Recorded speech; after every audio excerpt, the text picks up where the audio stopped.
किसान साथियों राम राम। आशा करता हूँ आप सब ठीक ठाक होंगे। साथियों, आज हम चर्चा करेंगे कि नरमा के अंदर हम कौन सी खाद का इस्तेमाल करें ताकि हमें ज़्यादा से ज़्यादा फायदा हो। साथियों, मैं आपको बता देना चाहता हूँ कि हम सभी किसान भाई यूरिया के पीछे पड़े हुए हैं।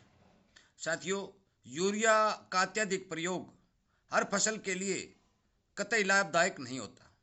मैं मानता हूं कि गेहूं के अंदर यदि यूरिया हम पूरी नहीं डालेंगे तो नुकसान होगा, सरसों के अंदर यदि नहीं डालें, पूरी नहीं डालेंगे तो नुकसान होगा। पर नरमा की फसल एक ऐसी फसल है कि जिसके अंदर यदि अत्यधिक यूरिया का उपयोग करेंगे तो हमें नुकसान होगा। साथियों, मैं आपको बता देना चाहता हूं कि नरमा की फसल के अंदर कौन सी खाद ज़्यादा जरूरी है और किस खाद का हम ज़्यादा इस्तेमाल करेंगे तो हमें अच्छी पैदावार होगी। और इसी तरह की जानकारी इस किसानी चैनल के ऊपर आपके लिए वीडियो द्वारा पहुंचाई जा रही है। और यदि इसी तरह की जानकारी पाने के आप इच्छुक है तो आप इस चैनल के साथ जुड़े, सब्सक्राइब करें, इसके सामने वाली घंटी का बटन दबाएं और अपने दोस्तों तक शेयर जरूर करें। साथियों, हम सभी किसान भाई लगभग क्या करते हैं कि सरसों की जो फसल है उसकी कटाई करने के बाद नरमा की बुआई करते हैं। सरसों तेल वाली फसल है और उसके बाद यदि हम नरमा की बिजाई करते हैं तो वो भी तेल वाली फसल है, हम जमीन के अंदर बुआई करते हैं।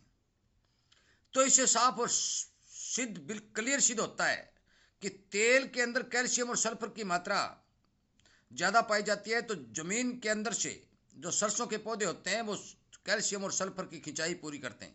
उसके बाद हम नरमा की बुआई करते हैं तो नरमा को भी कैल्शियम और सल्फर की भरपूर जरूरत पड़ती है। अपने जड़ को बढ़ाने के लिए फास्फोरस की भी जरूरत पड़ती है, परंतु नाइट्रोजन की जरूरत केवल और केवल पौधे को बढ़वार करने के लिए जरूरत पड़ती है। यदि हम फल का साइज बढ़ाना चाहते हैं, फल के अंदर रेशे को बढ़ाना चाहते हैं तो हमें पोटाश की जरूरत पड़ती है। इसलिए साथियों, इन बातों पर ध्यान रखना बहुत जरूरी है कि हम नरमा के अंदर सबसे पहले कौन सी खाद का यूज करें और उसके बाद में धीरे धीरे जिन खादों का हम प्रयोग करते हैं तो वो अपनी फसल के हिसाब से, अपने खेत के हिसाब से उन्हीं खादों का प्रयोग करना जरूरी है जिन खादों से हमें अच्छा रिजल्ट मिले। मैं आपको बता देना चाहता हूं कि शुरू के अंदर यदि कोई किसान भाई हम पानी लगाते हैं तो उसके अंदर आप यदि यूरिया का प्रयोग करेंगे तो आपका प्रयोग सफल रहेगा, अच्छा रहेगा, क्योंकि पौधा बढ़वार लेगा, फुटाव भी लेगा। परंतु इसके साथ साथ हम जो डीएपी डाल रहे हैं वो भी मैं आप सभी को बता देना चाहता हूं कि वो भी एक फायदे का सौदा है, क्योंकि डीएपी के अंदर फास्फोरस होता है और फास्फोरस प्लस नाइट्रोजन का जो मिश्रण डीएपी में है उस मिश्रण को भी पौधा ग्रहण करता है और पौधा ग्रो भी करता है और फल उठाता है। उसका रिजल्ट भी हमें अच्छा दिखाई पड़ता है। परंतु इसके साथ साथ हमें यदि सल्फर कैल्शियम अलग से लेते हैं तो हमारा खर्च ज़्यादा होगा। परंतु इसके साथ हम यदि एसएसपी सिंगल सुपरफास्फेट का यदि प्रयोग करेंगे तो उसके अंदर हमें ये तीनों तत्व मिलेंगे, फास्फोरस भी मिलेगा, कैल्शियम भी मिलेगा और सल्फर भी मिलेगा। साथियों, जिन जिन किसान भाइयों के यहाँ नरमा लगाया हुआ है वो किसान भाई अपने नरमा की फसल के अंदर एसएसपी का प्रयोग जरूर करें। सिंगल सुपरफास्फेट का सबसे बड़ा फायदा तो यह है कि इसके अंदर तीनों तत्व मौजूद होते हैं, चाहे थोड़े थोड़े हों पर तीनों तत्व होते हैं। दूसरा फायदा यह है कि सिंगल सुपरफास्फेट पूरी की पूरी एकदम से जमीन के अंदर नहीं घुलती, वो धीरे धीरे जमीन की पावर के हिसाब से, जमीन की शक्ति के हिसाब से जमीन के अंदर रिलीज होती रहती है और पौधे उसको ग्रहण करते रहते हैं। तीसरा फायदा, जिन जमीनों के अंदर ट्यूबवेलों का पानी लगता है उन जमीनों को सुधारने के लिए हम कैल्शियम और सल्फर का प्रयोग करते हैं जो जिप्सम में पाई जाती है। तो ये भी मैं आपको बता देना चाहता हूं कि यदि हम एसएसपी का प्रयोग करेंगे तो कैल्शियम और सल्फर का मिश्रण जमीन में जाएगा तो ट्यूबवेलों का पानी जिन खेतों में लगता है उन जमीनों में भी सुधार देखने को मिलेगा। चौथी बात, एसएसपी का प्रयोग आप जितना भी कर लें, एसएसपी पौधे की बढ़वार को बढ़ावा नहीं देगी। वो पौधे को फुटाव, रोगों से रक्षा करना या उसकी जड़ को बढ़ाना, जो फल लगता है उसके अंदर तेल की मात्रा पूरी करना, इस तरह के काम एसएसपी करेगी। मैं आपको बता देना चाहता हूं कि आप यूरिया का इस्तेमाल घटा करके एसएसपी का इस्तेमाल ज्यादा करने की कोशिश करें। यह बात क्यों कह रहा हूं, यह बात समझने की जरूरत है। आप यदि बार बार बार बार यूरिया का प्रयोग करेंगे तो आपका पौधा ग्रो करेगा, फुटाव लेगा और पूरा का पूरा खेत नरमा की फसल से भर जाएगा। साथियों, यह बात अच्छी है कि आपकी फसल अच्छी हो रही है, परंतु अब इन 2 वर्षों में हमने देखा है कि ऐसी एक भयानक बीमारी जो गुलाबी सुंडी नामक बीमारी आ रही है, और उस गुलाबी सुंडी की बीमारी को यदि हम यूरिया के द्वारा यूरिया डाल करके खेत को पूरा भर करके पूरा उसमें ग्रोथ लगा देंगे तो उस खेत के अंदर अंधेरा दिखाई देने लगेगा, वो उसको छिपने की जगह ज्यादा मिलेगी।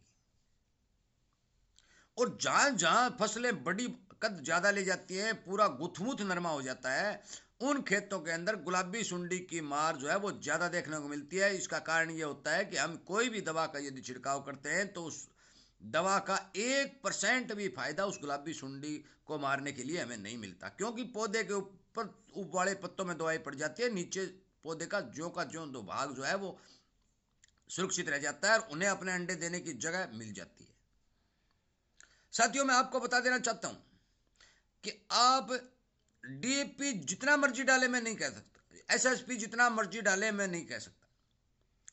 इन दोनों खातों का प्रयोग आप अच्छी तरह से कर सकते हैं, सल्फर अलग से डाल सकते हैं, परंतु यूरिया का इस्तेमाल बहुत ही कम मात्रा में नरमा की फसल के लिए करें, ताकि नरमा की बढ़वार इतनी ज्यादा न हो कि उसके अंदर पूरा अंधेरा हो जाए, पूरा खेत गुथमुथ हो जाए। अब बात रही पोटाश की। साथियों, मैं आपको बता देना चाहता हूं कि यदि पोटाश का प्रयोग आप लाल वाली पोटाश का प्रयोग करते हैं तो मैं लाल वाली पोटाश पर कतई विश्वास नहीं करता, क्योंकि 70% लोग नकली के चक्कर में पड़े हुए हैं और नकली पोटाश धुआं बाजार के अंदर मिल रही है। तो मैं आपसे हर वीडियो में ये गुजारिश करता हूं कि आप यदि लाल वाली पोटाश लें तो आपका 1800-1700 रुपये प्रति बैग का खर्चा होगा, और उस मेहनत के पैसे को अच्छी दुकानदार से, अच्छे विश्वसनीय दुकानदार से यदि आप खरीदते हैं तो आप यदि 25 किलो प्रति एकड़ के हिसाब से भी डाल देंगे तो भी उसका रिजल्ट देखने को मिलेगा। और यदि नकली है तो फिर आपकी फसल की ग्रोथ हो जाएगी, वो अच्छी दिखने लग जाएगी, क्योंकि उसको नमक को लाल करके बहुत से जगह जो पकड़े भी गए हैं और बहुत बड़ा फ्रॉड भी इसमें चल रहा है। इसलिए पोटाश का इस्तेमाल करते समय इस बात का ध्यान रखें कि ये असली है या नकली है। मैं तो लिक्विड पोटाश की सिफारिश करता हूं। K2O फार्मूले की मैंने पिछले वीडियो में भी बताया भी, रासायनिक जो लिक्विड पोटाश आती है उसके ऊपर K2O का फार्मूला लिखा हुआ आता है, 850 रुपये किया जाती है, 900 किया जाती है, और उसका आप स्प्रे 4 एकड़ तक कर सकते हैं, तो कम से कम खर्च के अंदर किसान पोटाश की पूर्ति कर सकता है। साथियों, यदि इनके बारे में पूरी डिटेल, पूरी विचार विमर्श करेंगे तो वीडियो बहुत लंबा हो जाएगा। मैं हर वीडियो में मोटी मोटी बात आपको बताने की और समझाने की कोशिश करता हूं। इसलिए इन सभी खादों का प्रयोग इस बात को सोच समझ के करें कि कौन सी खाद का प्रयोग हम कर रहे हैं, वो कौन सी खाद में क्या क्या तत्व हैं और हमारे पौधे को कौन से तत्वों की जरूरत पड़ती है। साथियों, नरमा की फसल को कैल्शियम और सल्फर की अत्यधिक जरूरत पड़ती है। उसका जमीन के अंदर पूरा होना, नियमित रूप से पौधे को मिलना बहुत ही जरूरी होता है, क्योंकि ये तेल वाली फसल है। हम तेल वाली फसल ही पहले बुआई की थी, उसके ऊपर भी तेल वाली फसल की बुआई की है। इस बात को सोचना बहुत जरूरी है। डीएपी डाल देते हैं, यूरिया डाल देते हैं, परंतु थोड़ी बहुत यदि एक आधा बैग है हम सल्फर भी ये एसएसपी भी डाल देते हैं, परंतु इन दोनों इस तरह के मिश्रण से सल्फर और कैल्शियम की पूर्ति खेत में नहीं होती। इसलिए आपसे मेरी गुजारिश है कि आप या तो एसएसपी की मात्रा बढ़ाइए या फिर अलग से सल्फर और कैल्शियम का जो मिश्रण है वो अपने खेत के अंदर पानी के साथ चलाएं या छिंटा विधि चलाएं। उस खेत को, इस खेत के पौधों को जरूर उपलब्ध करवाएं, ताकि आपकी फसल ठीक हो और आपके फल ठीक लगे और बीमारियां कम आए। साथियों, मैं आपको बता देना चाहता हूं कि इसी तरह की जानकारी जो मेरे अनुभव के हिसाब से हर किसानों तक, हर विशेषज्ञों से लेकर मैं आप तक पहुंचा रहा हूं, और इसीलिए मैं आपसे कह रहा हूं कि आप ध्यानपूर्वक खेती करेंगे तो आपका खर्च भी बचेगा और पैदावार भी अच्छी होगी। जिन जिन किसानों ने मेरे द्वारा बताए गए खेती के तरीकों को अपनाया है उनको कुछ न कुछ फायदा जरूर हुआ है। इसलिए साथियों, आप इस वीडियो को हर एक किसान तक शेयर करें और उस किसान के साथ विचार विमर्श करें, तर्क वितर्क करें। यह नहीं है कि आपने वीडियो सुन लिया और किसी को नहीं बताया। साथियों, वही अपना दोस्त है, हमारा भाई है, उसको भी बताना जरूरी है और इस बात अवगत कराना भी जरूरी है कि आपका खर्च भी बचेगा और आपकी फसल भी अच्छी होगी। साथियों, इसलिए ज़्यादा लंबा वीडियो नहीं बनाते हुए मैं आपको मोटी मोटी बातें बता रहा हूँ, आपको ध्यान दिलाने के लिए, आपको याद दिलाने के लिए ये वीडियो बना रहा हूँ, ताकि किसान अपनी बुद्धि के हिसाब से, अपने सोच के हिसाब से, अपने दिमाग के हिसाब से, अपने खेत के हिसाब से काम करे और अच्छी पैदावार ले। साथियों, और फिर वही गुजारिश करता हूँ कि आपको यदि इसी तरह की जानकारी समय पर मिलती रहे तो आप इस चैनल के साथ जुड़ें और अपने दोस्तों तक शेयर जरूर करें। और मेरे द्वारा यदि आपको जानकारी दी हुई अच्छी लगती है तो आप लाइक भी कर सकते हैं, परंतु एक बात का विशेष ध्यान रखें कि आज के ज़माने के अंदर यदि आप गफलत से खेती करेंगे तो आपका खर्च दुगना हो जाएगा और पैदावार आधी रह जाएगी। साथियों, मेरा वीडियो सुनने के लिए, चैनल को प्यार देने के लिए, सब्सक्राइब करके इसके साथ जुड़ने के लिए, शेयर और लाइक करने के लिए आपका बहुत बहुत धन्यवाद।